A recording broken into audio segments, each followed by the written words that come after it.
without Zeke, I don't know. I mean, I owe him my life. Zeke's lost it. For what he did, we have no choice. I don't know, man. Like, we have fun. We take stuff, and that's cool, because whatever, they're rich. You can always buy more. It's murder. Go ahead. Say it. You gotta give up Levi. No. I'm no snitch. You've been dead to me for a long time. May as well make it official. Yo. What's up, Dean? Smirk's looking for the red. Yeah, talk to Adrian. He's in the back.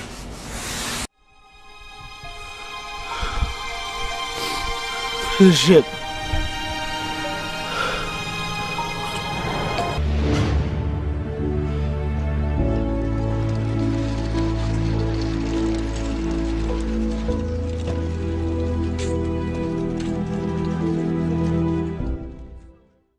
Hello， 观众朋友们，大家好，欢迎收看本期的对话好莱坞，我是主持人蓝天。那今天呢，我们来到了阳光学院，参加了一个非常小范围的一个影视的论坛呢。今天我们非常荣幸的邀请到了两位主讲人。那么在我身旁的呢，就是 actor， 他就是好莱坞的著名演员，他曾经出演过《犯罪心理》里面的一个男演员。那么他的名字呢是 Sam Right? Is that correct? Yes. Awesome. 然后这一位呢，他就是好莱坞的著名导演以及编剧，他的名字叫 DMiles。那今天呢，我们就让他跟大家一起来分享一下他们这些年闯荡好莱坞的一些亲身经历。Welcome to my show. Thank you. You did a wonderful job earlier. Thank you. Appreciate it. Awesome. So earlier I introduced you as Yes. one of the actors for Criminal Minds. So can you share with us some of the experiences you had on the set? Yes. I want to talk about the crew. The crew were very nice people. The set was very exciting to work with. Right. You know, exciting locations. It was fun. It was fun. The crew, my cast members, we became like a family within the few weeks that we were on the show together. So what was your character like? Germ is the character name, Right. and he's total opposite of me. But there are a few things that I am like connected to as far as Germ goes. He's very loyal, so I consider myself very loyal. But the things he done on the show was something that I'm not. I don't do. So In particular. Yeah, in Yeah, particular. I mean, what kind of things that he? One of the things he's very ragely excited. So his crew will go and break into houses, Right. break things. And one of my scenes that everyone keeps talking about is where I'm like smashing windows and smashing the wall. I'm just going down the line smashing stuff. Right. So I was raging out, which is one of the He scenes. had a cocaine-fueled. Oh, yes. Slash bath salts So kind of thing. yeah. So it's Going all wild. cocaine to kissing girl to smashing windows You to. don't do that. That's hard to believe. It was hard for everyone to believe it. Yeah. Yeah. No, you're a really mellow person. Oh, And thank for you. someone, who's like super muscular and stuff, you're really mellow and chill. Oh wow, thank you. Yeah, I think it's just my upbringing, and I Right. just very calm and very cool. So what did you have to do to get yourself into that character, into that position to do those things? Some of it I pull from experience, or I just looked at because everyone has family members that are done some bad things. Right. So I look at them, watch some movies, and I did my own little study and felt that certain ways or certain things I had to do that connect with Germ. So I mean, it was truthfully it wasn't really a hard process, but it was a very creative and fun way to do it. Yeah. Very interesting. Thank you. And DMiles, it was great. It was such a great session earlier, what you said. And one of the things that really stuck with me was that you said being a director is one of the hardest jobs, right, in a film and production set, right? And because you have to pretty much know everything that's happening on set. So can you elaborate on that? Yeah, it's like every kid's dream to be the director, the head guy in charge, so they can yell cut and action. Yeah. but it's not all cut out to be what it is. It's a very stressful position. I can tell you that from my personal standpoint. And what I was saying earlier in the interview to the young gentleman who wanted to be a director is I was just advising him to learn every aspect of filmmaking. It makes you a better director, makes you more knowledgeable. So when you are making decisions that are going to impact you at the end, because honestly, in every movie, if it's a good movie, director gets the credit. If it's a bad movie, director gets the blame. No, the actors get the blame. No, because the actor can say the director didn't give me the right direction. That's true. So, you know, the director is like the scapegoat. So if it's bad, he's the one you turn to. And if it's good, then he's the one who gets all the acclaim, you know. So it's a very risk and reward type of title. And for any of you young filmmakers out there who are thinking of it, my first impression is no, you don't want to be a director. But you started out as a scriptwriter, right? I started off actually writing for comic books. I was a ghostwriter. What's a ghostwriter? A ghostwriter is someone who writes for companies like Marvel and DC, but don't get the credit. Yeah, and you're more or less than a staff writer. Even a staff writer gets credit. Ghostwriters don't get credit. So because I was such an eager person, I was very creative, and I read their comic books for years, I always would say, why doesn't a character do this instead of that? So I wrote it one day, and on the back of the comic book, they had P.O. boxes, and I was submitted to the P.O. box, and I got a letter back. And it said, you obviously had to be 18, which I wasn't 18 at the time, to submit it. So my first one I submitted under my cousin's name, and they accepted it, and I started ghostwriting for a couple of titles. I don't want to mention them because as a ghostwriter, I signed a non-disclosure. And I don't want to mention the titles that I wrote for, but I wrote for them, and when they came out, I ran to the comic book store to pick it up, and I was so excited when I first saw the lines that I wrote end up in the mouths of characters that I grew up like watching. And so I did that for several years before I decided to do my own. And the reason I decided to do my own is because creative control. My writing started to get convoluted and chopped up from the industry writers. So I had all the ideas and the concepts, but then they would take all the credit and rewrite it. So I decided not to follow that format anymore, and got with a couple of big producers from those companies who decided to help me get into the industry. And they helped back me, and I published my own comic book at that time. It was very hard. It's like just as bad as being a director. You have to know every aspect of it. So that was basically my foundation of storytelling. You know, directors, we're just visual storytellers. That's all we are. And it was good for me to do comic books because I became a storyteller in a sense, and I wanted to evolve that into the visual part of being a director. So from writing there, I started writing just for my favorite TV shows, a lot of comedies back then I started writing for. And I want to hark on something that Sam said earlier to the young lady. A lot of no's. I got so many no's. To this day, I still get no's, and it's okay because I know that one missed opportunity means another door opens for another opportunity. And I've learned to understand that, so I don't take no as the final answer. I just take it as, okay, that's just another obstacle I have to get past. One step closer to your success. Yeah. So once I got into writing and my writing started to get good, and I started to get awards from the little festivals I entered my writing into, I started recognizing that I do have a talent. I am a good storyteller. Then at one point, the industry started to change, and I wanted to go and get formal training. So I went. Can I mention the school? Can I? Oh well, I won't mention the school. I went to a school to take a workshop, and in that workshop, I had progressed faster than the school. They were the first ones to suggest me go to Hollywood, and that's how I got my first gig. The professor noticed how good I was and suggested I go work as a PA on another set. This is a true story. Gower Studio. I was Gower Studio. I was on a movie to be a PA. I show up and I end up being the security guard. And I was wearing a bright orange and brown Bruce Lee shirt at the time. So I show up at 9 in the morning, and the girl immediately grabs me and brings me into wardrobe. And she's like, we don't have a shirt to fit you. You're such a big guy. Didn't you know to bring a black shirt? And I'm going, what are you talking about? I thought this was the shirt I'm just supposed to wear. They said casual attire. I just wore casual. So she said, okay, that's just going to have to work. So I ended up being a security guard in the scene for an actor. This was on the set. So when we broke for lunch, I'm sitting at the table next to the director and the producer's table, and we're talking, and one of the young ladies said, "Hey, what's your name?" I said, it's DeMiles. And all I hear is some explicit language from the other side. "You're supposed to be here so this time." I said, not only was I here on time, but the girl pulled me over and put me in it. She's like, confused you with someone else. He told the girl, "No, he's not supposed to be in it. He's supposed to be helping me."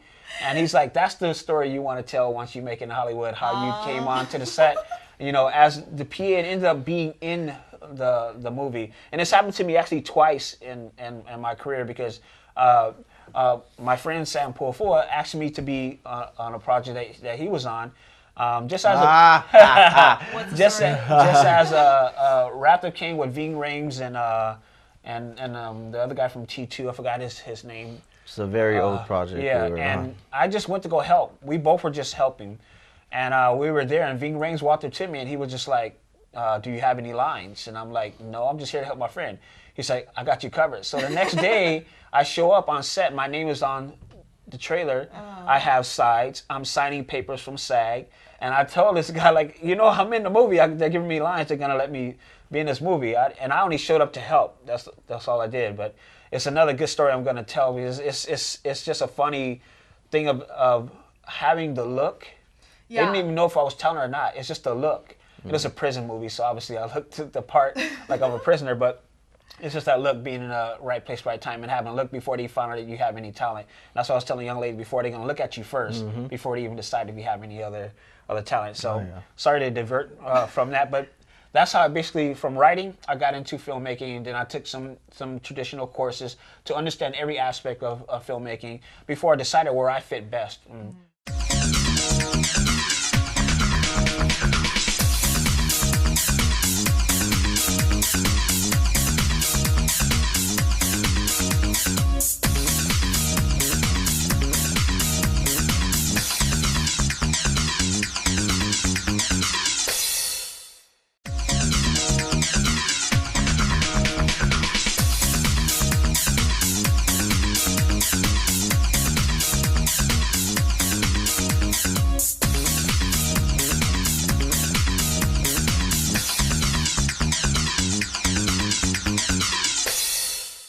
The reason I chose to be a director is because I'm a very good visual storyteller, and I'm very creative. So I figured, I know every aspect of it, but I want to specialize in just the writing process and the directing process, because I felt that would be my best trait, and I would help whatever project I was on in that capacity. Right. So as it being the hardest, directing being the hardest position, without a doubt. I think the only person that has it harder than a director is the producer, who has to hire everyone. Because they have the whole team together. Yeah, they have the headache of being a conductor and dealing with all the different personalities. And yes, like a director will have problems with certain actresses or actors and people not showing up on time or not having the right equipment and stuff to work with. You're hearing it from your DP and the sound guys. But at the end of the day, it's the producer who has to hear back to the executive producer that gave the money to studios, not the director. They can fire me the next day, but the producer has to pretty much take all the heat. So to any young directors out there, independent filmmaking is the way it is, creative control. You can control your own destiny, and it's better that way, because when you're working with a studio system, nowadays, I don't know. You hardly have any say. Yeah, and they replace directors even before it can hit the first day of principal photography. Deadpool just got this second director already. I actually met the Batman just got his second director already. Yeah, I met Tim Miller, and he was, anyways. Ben Affleck is not directing Batman. He stepped down, and now another guy's coming in and direct Batman. So in Hollywood, it's I won't say political, just cold-blooded. It's very cold-blooded. It's like they don't care about just on to the next source material or feelings or passion.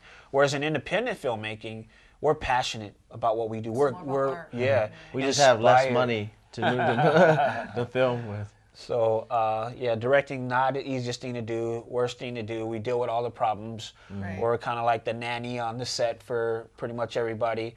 I have to pull, from all, the resources I have just to maintain. Some days I want to pull hair out that I don't even have. And they can take you that way. Not just talent, but, crew can take you that way too. Right. Right. So going back to Sam, you know how earlier you were there was a couple people in the audience who were asking you how did you get your agency, and you gave them some advice on how to go into an agency. Can you kind of elaborate on that as well, and which agencies to choose, which one is best for you? Yeah. Well, for me, what I first look for is if they had anybody that looked like me, and not only that, if they're multiculturally friendly. Because some agencies, they only accept a certain ethnicity. Like most of the agencies, the big ones, they only take Caucasian. You realize that too, right? Yeah. I mean, the same boat and they take 10% of minority. Yeah. And they're all supporting roles. They're not really. Well, some agencies just take Caucasian, but that's why when I found Synergy, I found that they accept every culture. It doesn't matter, and it wasn't that many Samoans or anyone that looked like me in the agency. You're one of a kind. Yes, and what I also look for is that do they have a lot of talent pool? Yeah. Do they have like CAA, which has like hundreds and thousands of talent pool? You don't want a lot of talent exactly. pool. Yeah. Because then but wouldn't they have more clients? But it's more competitive. Film, more production. It's not only that. Is you think about like one person or two people having to spend their time trying to submit 200 people. Yeah. Other than two people having to spend their time submitting 20 people. So I went with the 20, so that helps with my search. And it also helps, when if the agent that you submit to is someone that you can see yourself working personally. Because some of them, they don't want to work personally. They're just like, okay, I'll just submit you for the job. You just go to it and I'll make the deal. Right. But I like someone that I can connect with, that I can work with, and eventually see him as like family. I'm more like a family guy anyway. So. So you said that you worked in this industry, film and TV industry, for over 10 years, right? 10 years. I just started doing TV. You just started doing TV, but you got your big part on the 9th year. Mm-hmm. So throughout that whole 9 years of work and trying auditions and failing and getting no's, how do you keep yourself motivated? Obviously my dream, but my parents. Wow. Yeah, I eventually want to retire them. So every time I go visit them, I just get even more motivated. And then, just looking up to like Dwayne Johnson or my other favorite actors, Daniel Day-Lewis, Tom Hardy, I look at them and I was like, that's where I want to be. Right. Not financially, the money will come, but like career-wise, that's where I want to be. I think most people, they always just want to be an actor just for the fame and glory, right? They don't really work on their craft, or they don't really appreciate the art. Yes. So how do you feel about that? There's difference between a celebrity and an actor. What do you think you are? I'm more of an actor. You're not a celebrity. No way a celebrity. And I think even now and then when people recognize me for my work, I still get surprised, like, oh shoot, thanks, appreciate it, man, thanks for looking it up, but I do it because I love it, I always love, ever since I was a kid, I love performing. Maybe not as serious I am now. Back then I would just giggle every time I try to do something serious, like a little kid, that's, little kid. But I'm more, it's always been about the craft for me. It's always been about the work. It's not about the money. If I was in this for the money, I would have been like quit 2 years after. Exactly. Exactly. So it's very hard. Struggling actor is what you were saying earlier, or starving artist. Right. Yeah. Along the same line, so what do you do when you're not going to auditions, or how do you keep stay occupied, or? For me, I found that studying or going to the gym or anything that keep my mind off of being negative was the key. Right. Yeah. Right. So watch movies, study a scene, reenact a scene, or just going somewhere totally off of acting. Because a lot of people, they just sit there and look at their phones all day. And get impatient. Yeah. And then you start to do these, when you do that, you start to get these thoughts like, maybe I'm not good enough. Yeah, exactly. Maybe I'm not good enough. Or why am I doing this? I'm not getting these roles. Yeah. 20 auditions and I get nothing. Right. So I keep my mind off of it, And then eventually it got to a point where, oh, on to the next. You know, if I don't get it, it's not for me. It's for somebody else. My role will eventually come. Right. Yeah. And you said earlier that always expect a no. Yes. Instead of a yes. So that's my best friend now. I really love that. Yeah. I really love that. Because for you go to 200 auditions, you get 190 no's, right? But you get 10 yeses, and those are the ones that get you. Yeah. So how do you usually prepare for an audition? They all differ. They all differ. I mean, the process is the same, but they all differ depending on what the character is. Some characters, like I was saying earlier, I can relate to, so it's not as hard.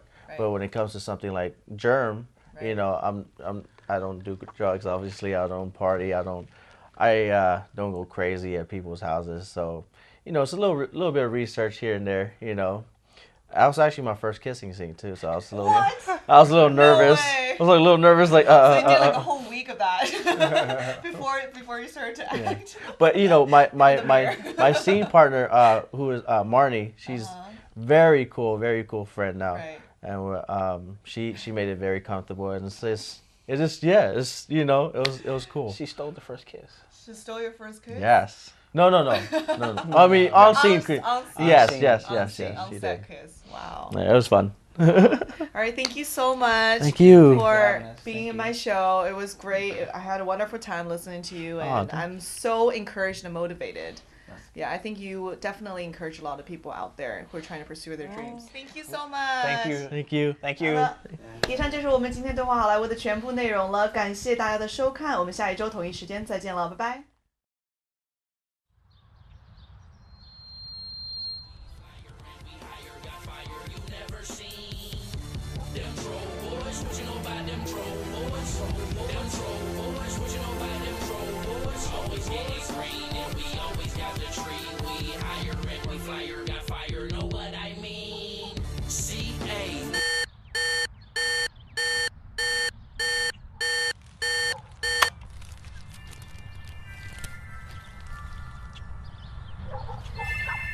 Yeah. You sure you want to do this rap shit? And take over the world?